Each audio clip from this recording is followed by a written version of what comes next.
Aujourd'hui, on va voir une autre série d'exercices portant sur la première partie du deuxième semestre qui était l'information dans l'entreprise. On a déjà vu d'autres séries, mais aujourd'hui, on va voir d'autres exercices qui portent sur les autres éléments qu'on n'a pas encore traités. Premièrement, donc on va voir un exercice qui porte sur la notion d'information et ses caractéristiques. Ici, vous avez un exemple de demande de fourniture qu'on va lire tout de suite. Donc, employé au magasin de la société Infonet, vous venez de recevoir la demande suivante. Ici, vous avez une demande de fourniture de la société Infonet de Rabat. Bien sûr, vous avez le titre, c'est demande de fourniture, le numéro, la date et la case réservée aux références. Comme vous le constatez, elle est vide. On a la désignation, donc marqueur, une boîte de marqueur feutre, la quantité 12, c'est-à-dire 12 boîtes, et pour l'observation urgent, c'est-à-dire que notre fournisseur désire avoir les fournitures dans l'urgence. Une ramette de papier 21-29-7, c'est-à-dire le format. Quel format? C'est le format A4. La quantité, c'est 10, c'est-à-dire 10 ramettes. Et pour l'observation, il nous demande la même qualité que celle du papier livré suite à la demande précédente, c'est-à-dire que pour avoir une idée sur la qualité, on doit se référer de la commande précédente. Bien sûr, la signature du demandeur, visa ou bien signature du chef de service. Pour le travail à faire, on vous pose deux questions. La première question, les informations contenues dans ce document vous paraissent-elles présenter les qualités nécessaires? Bien sûr, les qualités de l'information qu'on a déjà vues.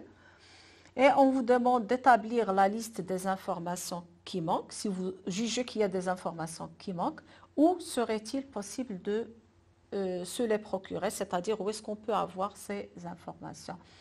Ce qu'il faut faire avant de répondre à ces deux questions, bien sûr, c'est de bien analyser cet imprimé. Bien sûr, il s'agit d'un imprimé.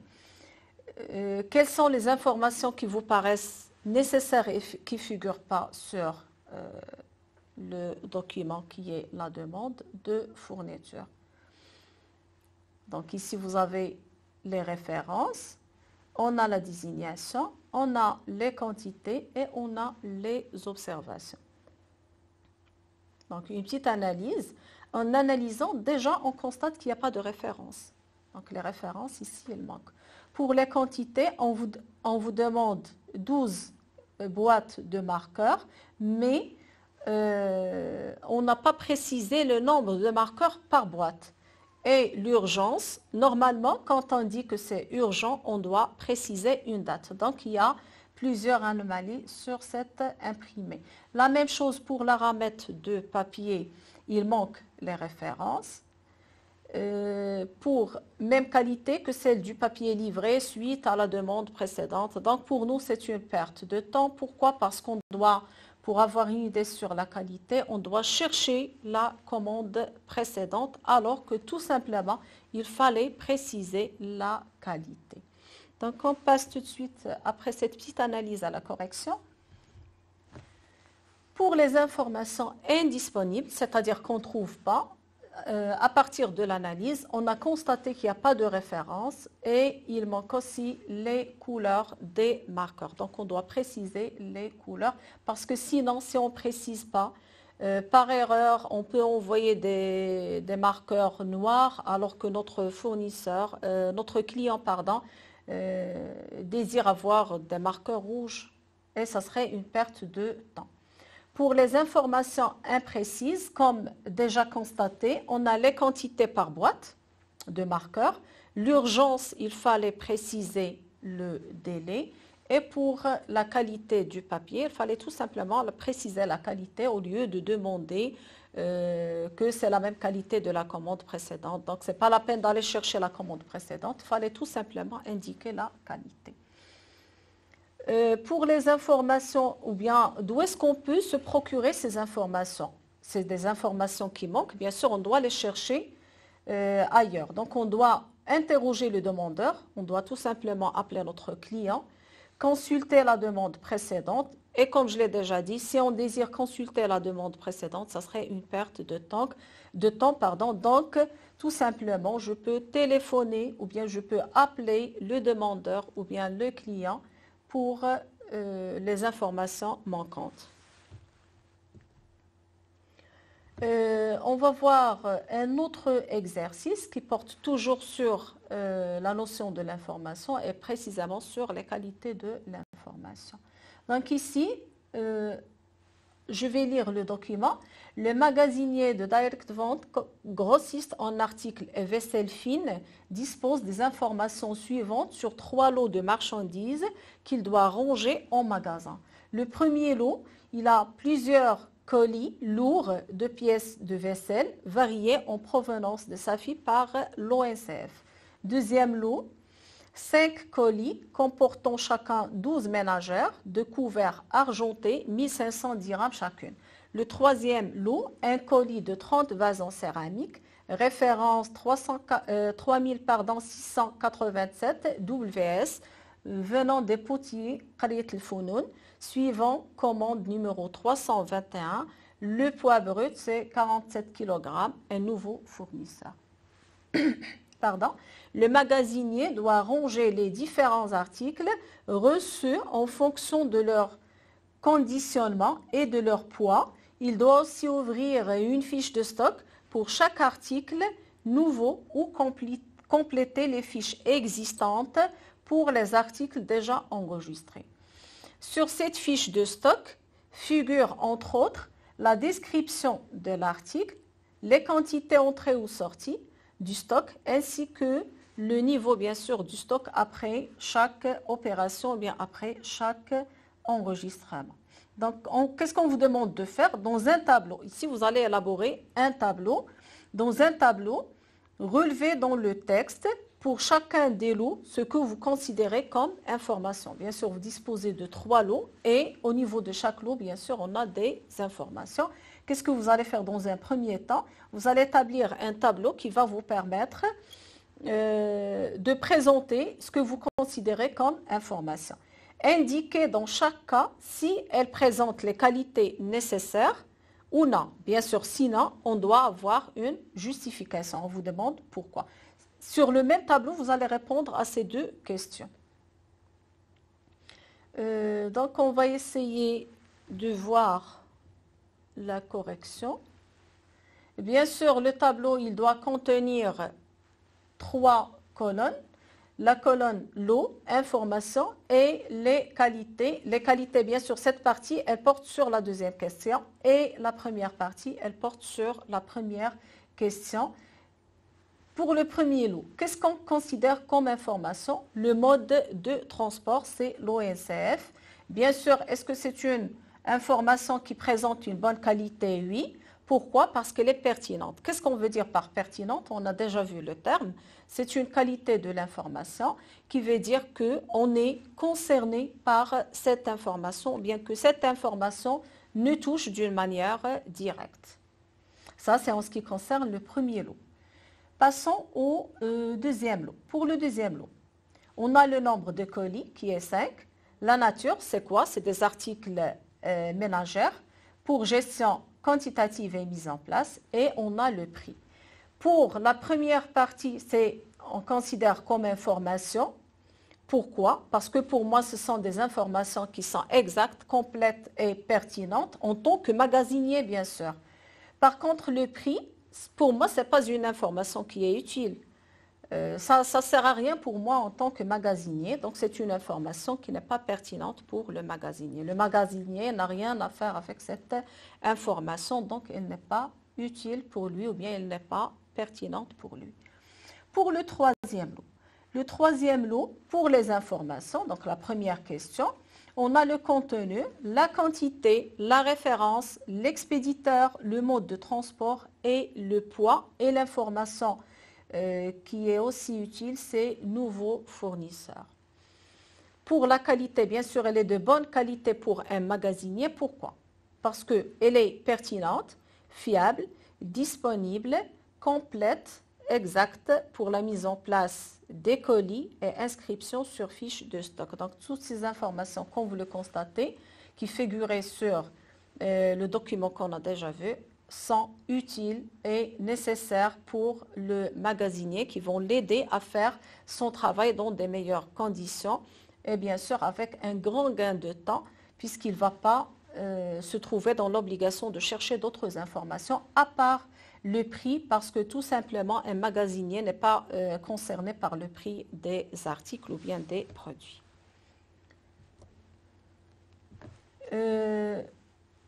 Pour l'instant, on va voir un autre exemple ou bien un autre exercice qui porte bien sûr toujours dans le cadre de l'information, ou bien de la notion de l'information et qui porte sur le type de l'information. Donc pour le type de l'information, on a vu la classification de l'information selon plusieurs critères, mais notre tableau il se limite sur la source qu'on a dit qu'elle peut être ou bien interne ou bien externe, la nature qui peut être écrite ou bien orale et le sens de communication. Pour le sens de communication, on a vu 3 sens de communication.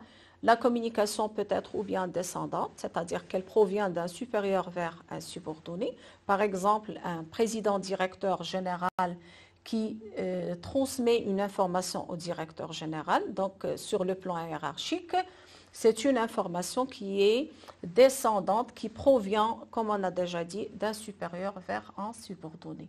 Le deuxième sens d'utilisation ou bien de communication, pardon, c'est l'information ascendante. Pour l'information ascendante, c'est le contraire, pardon, c'est-à-dire, ou bien le sens inverse, c'est-à-dire que l'information provient d'un subordonné vers un supérieur. Et on prend comme exemple l'information qui peut provenir d'un ouvrier ou bien d'un salarié vers le chef de service, par exemple. Le troisième et dernier sens, c'était le sens latéral, c'est-à-dire que les deux interlocuteurs se trouvent sur le même niveau ou bien sur la même ligne. Par exemple, une réunion entre les chefs de service. Donc, les chefs de service se trouvent sur la même ligne hiérarchique et dans ce cas, il s'agit d'une communication qui est latérale, c'est-à-dire sur des personnes sur le même niveau. Pardon, on passe aux différentes situations. Je vais faire une lecture. Premièrement, recueil des propositions de la clientèle à travers un questionnaire. 2. Demande d'amélioration d'un produit par les clients suite à une interview. Réception des conditions de vente, catalogue, prospectus, tarifs et brochures. Les travaux de secrétariat à effectuer demandés par le directeur. Affichage d'une note de service relative au respect des horaires de travail. Enquête par questionnaire auprès du personnel pour l'ouverture d'une cafétéria. Et finalement, réunion des chefs de service sur les besoins en matériel de bureau. Donc, avant de commencer à cocher les cases qui correspondent à votre choix et aux bonnes réponses, j'espère, on doit tout simplement commencer par l'analyse de chaque situation à part. Donc, s'il s'agit d'une communication entre des personnes dans la même entreprise, automatiquement, c'est une information de source interne.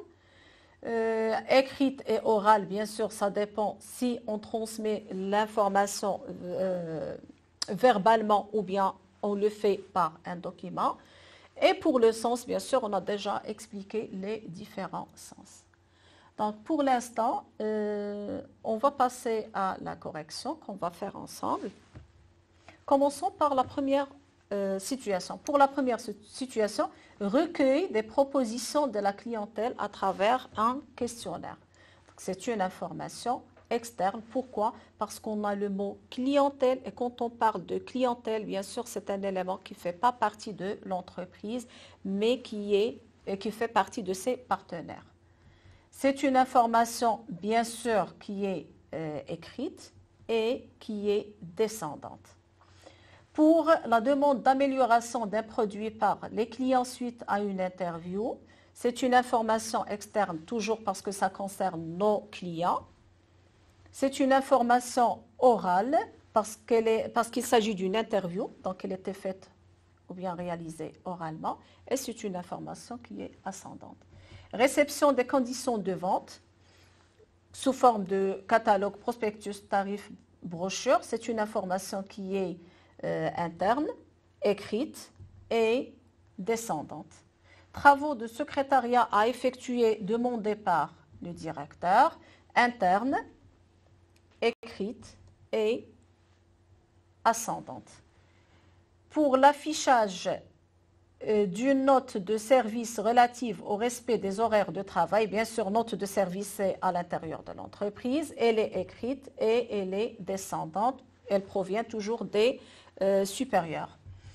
Enquête par questionnaire auprès du personnel pour l'ouverture d'une cafétéria, c'est une information interne, écrite et ascendante. Réunion des chefs de service sur les besoins en matériel de bureau, c'est toujours interne, il s'agit des chefs de service. Orale, c'est une réunion et elle est latérale, comme on a déjà dit, elle concerne des personnes du même niveau hiérarchique. On va passer à un autre exercice qui porte sur la structure de l'information. Ici, on a un exemple. Bien sûr, on a déjà traité un exemple similaire lors des exercices précédents. Et cet exemple, il permet de nous donner une idée sur la structure de l'information. On a déjà dit que l'information, elle est constituée d'un caractère, d'un mot, d'une rubrique et d'un article. Commençons par l'article. On a pris l'exemple de juin. Le caractère, il peut s'agir ou bien d'une lettre, ou bien d'un chiffre, ou bien d'un symbole, comme on a déjà vu. Le mot, c'est un ensemble de caractères. Donc, on prend plusieurs caractères, ça nous donne un mot. Bien sûr, il doit avoir une signification. Pour la rubrique, on a déjà dit que ce sont des mots qu'on ne peut pas indissocier. Par exemple, le jour, la date et l'année de naissance. C'est des mots indissociables. Et finalement, on a l'article qui est l'ensemble de rubriques. Par exemple, on a le numéro d'ordre, le nom et le prénom, la date de naissance, le lieu de naissance et l'adresse. Qu'est-ce qu'on vous demande de faire maintenant? Vous avez les définitions et on vous demande de lier par des flèches à partir de l'exemple relatif à la structure d'une information. Définissez chaque terme de la première colonne en l'associant à la signification correspondante figurant sur la deuxième colonne. On a mots, caractères, rubriques, articles et fichiers. Ensemble de rubriques qui regroupent tout ce qui est relatif à une entité, personne, objet, etc. et qui peut avoir une longueur fixe ou variable. 2. Rassemble plusieurs articles relatifs à un même thème, client, personnel, stock, etc. 3. Ensemble de caractères reliés pour prendre une signification. 4. Ensemble d'éléments, symboles, d'écriture, lettres, chiffres pouvant servir à un traitement. Et finalement, ensemble d'articles relatifs à un sujet déterminé. Donc, ce que vous allez faire, vous allez lire chaque définition et l'associer en utilisant bien sûr des flèches à l'élément qui convient. Donc, on a le mot. C'est quoi le mot? Le mot, comme on a déjà vu, c'est un ensemble de caractères reliés pour prendre une signification. Donc, un mot, c'est un ensemble de caractères, mais qui doit avoir bien sûr une signification.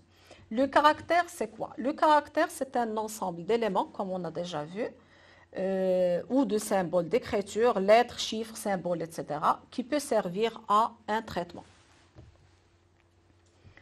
La rubrique, c'est quoi? La rubrique, c'est un ensemble d'articles relatifs à un sujet ou bien à un thème déterminé.